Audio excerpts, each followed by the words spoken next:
Hello, I'm Mike Gambardella, and welcome to Pat's Latest. It's not just the NBA trade deadline it's cooking, it's everything coming out of Super Bowl Media Week down in New Orleans before the big game on Sunday. Several different Patriots, new and old, getting a chance to voice their opinions about what's going on in Foxborough and what should be taking place for the Patriots in a big offseason before year two for Drake May. We'll go to someone who carries a lot of weight around these parts, maybe a little bit less these days, since he's apparently lost 80 pounds since he stopped playing. But Vince Wilfork made the media rounds over at Media Row. And with several different shows, he spoke on several different topics surrounding the New England Patriots. The first very interesting one, a couple of the reports at the end of the season about current New England Patriots talking about the fans being too tough on the team, about booing at games and voicing their opinions. Wilfork went on to be quoted as saying, "These players have to understand when fans are frustrated, that means you're not doing something you're supposed to, and they're tired of it." Wilfork went on to say, "That's how we always looked at it," obviously referring to those championship teams, and things a little bit different. He never saw 4-13 when he was here. But he went on to say, "We never jumped down our fans' throat or whatever because we always responded." Clearly, the team was not able to do that last year. Said, "When you win, that's what happens. We want a winning culture. We want a winning city. And Boston is known for wins in all its sports. So we have to keep up the tradition going. Celtics got it last year, so we have to get back on track." I'd say Vince Wilfork is absolutely on track with his comments, and the Patriots will be able to back that up with a new culture, a new coach, new regime. So we'll see what this new type of Patriots locker room looks like. And Wolfork didn't stop there. He went on to talk about Mike Vrabel, obviously playing with him, and heaped praise on Mike Vrabel. Went it so far as to say when he had Vrabel behind him as a linebacker, it was almost like having Bill Belichick on the field with him. So again, high praise. And through the media rounds at Media Week for the Super Bowl, had many different people talking about Vrabel and comparing him to this amalgamation of of Parcells and Belichick, and maybe a little bit more Parcells than Belichick, actually. Um, but Wolfork actually saying how Vrabel actually went into quarterback meetings with Tom Brady and Bill Belichick. I think that speaks volumes to letting a linebacker into a quarterback's meeting with the potential greatest coach and greatest player of all time. Wilfork's final quote about this was, "We see them on the sideline. Tom and Mike is basically talking about the plays. You're talking about the greatest quarterback of all time, the type of respect that he had for Vrabel. And when the GOAT and Belichick can sit down and Mike can be in that quarterback meeting with them, what does that tell you about him?" I think that tells you everything you need to know about Mike Vrabel, and hopefully everything that he's able to institute into the New England culture, and hopefully can do that at a very fast rate. We'll keep talking about how Dan Quinn was able to do that with the backing of new ownership in Washington, and that's what Mike Vrabel will have here with Robert Kraft and family being able to hand him the keys to this with the number 4 draft pick with $120 million in cap space, and what they're able to do here and quickly able to turn things around. Speaking about a lot of those media members speaking at the Super Bowl, Tom Pelissero had several quotes about the Patriots and what they did last year and what they will potentially be able to do this year. The quote, "Not great. The Patriots are still bad, but the QB is good." But that's in reference to what NFL free agents are able to see. He mentioned last year how the Patriots actually put on a full court press to address the wide receiver position. Now, again, KJ Osborne is really what came out of that, but that didn't mean that they weren't trying to push for those free agent wide receivers. They were in on Calvin Ridley. They were in on Brandon Ayuk and just about every other big name wide receiver out there. So Pelissero went on to say what I've been saying for a few weeks, is that you've got the money to be able to do this, that you've got money that other teams don't, so you'll at least be in the conversation. The team won't be as good as potentially some of those other ones. You were 4-13 last year. We've identified some of the holes. The staff's been put in place. What can you continue with that? The Patriots will have to overpay. Tom Pelissero noted that as well. but they can. That's the difference of having $120 million, is that you can now at least be in the conversation, and now can having a true star quarterback, or up and comer at the very least, make the difference between saying, hey, this is a team that has a lot of questions, or a team that can potentially make a big jump in 2025. Time will tell, but it's good to see media pundits already talking about what is possible and where the New England Patriots may be in this next go around for free agents.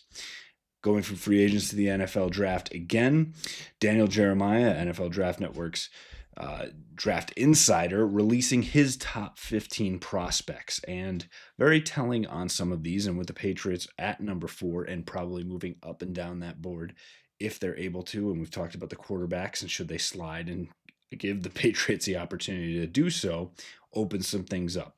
But looking at his top 5 prospects, Abdul Cardi and Travis Hunter are 1 and 2. We've talked about that in the last 2 episodes. Those are the 2 who have separated themselves at the top of their board. His number 3 for me is a surprise with Boise State running back Aston Jeanty. Top 15 prospect, running back, usually not seen. Bijan Robinson, the last one to go really high. Potentially could see that happen again here. Again, these are the top 15 ranked prospects, not necessarily where they will fall on the draft board. For him, the quarterbacks Cam Ward, Shedeur Sanders fall to 10 and 11. Not necessarily where they'll be drafted, but where this ranks among just talent of players. So Jeanty at 3, who would fall to the Patriots at 4 in this scenario, would be that one we talked about 3 episodes ago, the defensive tackle from Michigan, Mason Graham. Again, a disruptor in the middle, but one that initially we said, hey, if that's the scenario where Carter and Hunter go, and the quarterback comes off and you can't trade back for another one, do you stay there and take a Mason Graham? Potentially that is what the Patriots could do. It is good to see that at least other NFL draft experts are saying, hey, this is a true option for the Patriots and lines up for what Mike Vrabel would like to do in the trenches for his team. So someone that the Patriots and Patriots fans should start brushing up on. Another couple surprises is that within the top 10, he actually has 2 tight ends, Penn State's Tyler Warren and Michigan's Colston Loveland.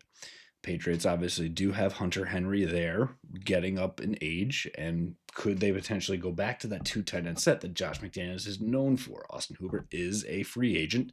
Wouldn't be surprised if Josh McDaniels wanted to push to have that second option next to him. Again, we talked about yesterday's episode how the playbook could look drastically different and how he's going to want to maximize Drake May. Could it be taking an old page out with having Gronk and another tight end in that move position along with him?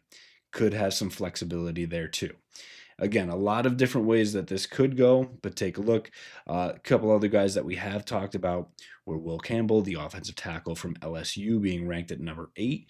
Good to see him in the top 10 after a couple weeks of people questioning if he's undersized or truly a right tackle when it comes down to it. But for one of the top NFL draft experts saying he is a top 10 pick, puts him in good company at the start. We'll, again, have a lot of different ways we can go, but the first top 15 ranking for him out there, the last one that we want to note is the wide receiver we talked about from Arizona, Tet McMillan, does crack the top 15 at number 15. And again, seeing him slide down a little bit, and again, could be a good position for the Patriots if they wanted to trade back, if those quarterbacks are there, if the Raiders want to let it slide back a little bit and give the Patriots some wiggle room. But again, a lot of different ways we could see this going. And again, there'll be the teams doing their own homework, but what the NFL draft experts themselves are saying is interesting and could inform where the Patriots do end up going when things start to take shape closer towards the end of April. Things that have taken shape is Mike Vrabel's staff. He has now officially done all of his hiring. He has given the titles to all of the members of his staff, large ones indeed. They are in the NFL. And the big takeaway here is that on Mike Vrabel's staff, including himself, there are 5 NFL head coaches, interim or otherwise, that will have positions, that he has built a wide experience, wide breadth knowledge of football on this staff. including for people who have been offensive coordinators as well. Quickly to run through some of those, obviously we know Josh McDaniels. Thomas Brown is the pass game coordinator and tight ends, who was the interim head coach of the Chicago Bears last year. Ashton Grant at quarterbacks, Tony Dew's the holdover for running backs, Todd Downing coming over, the quarterbacks coach from the Jets. Doug Marrone, the former head coach, officially now gets that title as offensive line coach, and having a few of those underneath as well. One to keep an eye on, offensive assistant Riley Larkin, a young guy that's got a great pedigree that could make an impact for Terrell Williams' defense as the coordinator there. Finally bringing in Mike Smith, the former outside linebacker for coach for the Vikings. And actually an interesting one, seeing Ben McAdoo, the former Giants head coach, is actually going to be a senior defensive assistant on that defensive side of the ball as well.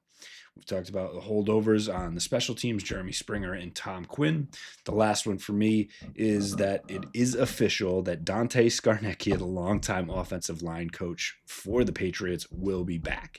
He will be more an advisor role, but someone who has probably more years of football knowledge than just about anybody else, and one of the greatest of all time on that line. You are seeing a complete 180 from what the Patriots had last year to what they're now having in the coach's room. Now, can they add to what they have on the talent pool there as well? We'll end with the quote from Mike Vrabel, what he was saying about his staff. Quote unquote, the goal in filling out the Patriots staff was to identify loyal, trustworthy coaches, diverse in background, ideas, experiences, systems. We want to be aligned in our vision to teach and develop their players with creativity, consistency, and attention to detail, with the major goal of developing relationships stretched beyond the field and the meeting rooms. Very coach answer for a guy that's looking to instill a lot of culture up front and get things moving. We're just getting things moving here on Pat's Latest. Please do subscribe to our channel, set up notifications, get in our comments, let us know what we need to be talking about, what you think about these topics. Give us a like if you can, and go back and check out our other episodes. We'll be back soon for the latest that you need to know revolving your New England Patriots. Fight on, Foxborough.